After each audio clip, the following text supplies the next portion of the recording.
Leo acha tumshushe vyeo Teresa.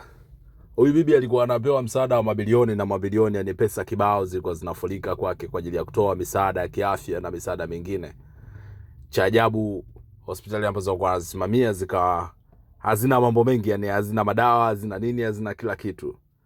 Unajua. Lakini pia alikuwa anakaa na watoto yatima yule.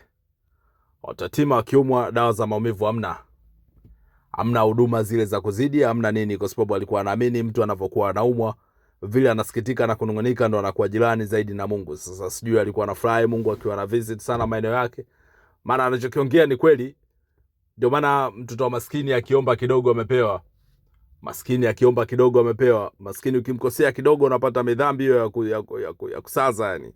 Unajua ni kwa sababu Mungu anakuwa jirani zaidi na wao, yani ile Mungu anasikiliza mawimbi ya watu wao. Kwa hiyo alikuwa anaamini watu wakiwa wanaumwa wanakuwa jirani sana na Mungu, kwa hiyo alikuwa hawapi dawa au hawapi ile afueni kupitia matibabu alikuwa anayafanya kwenye hospitali zake yani. Cha ajabu yeye mwenyewe alikuwa akiumwa anaenda zake huko, anapanda pipa anaenda kutibiwa majuu kabisa, hataki ujinga. Wanafanya kama vile sisi tuko kwenye jumba la sinema ni ile kibanda umiza tunaangalia movie, ndo maisha yetu yanavyofanya yani. Wakampa umalikia, wakampa umalaika saint nini, malaika sio.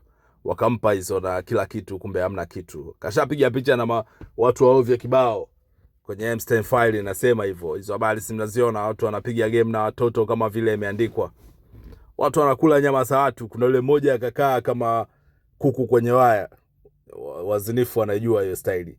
Yuko pale kakaushwa kabisa kichwa, hamna na vitu kama hivyo. Alafu mnaniambia nini kuhusu wao? Wangese tu.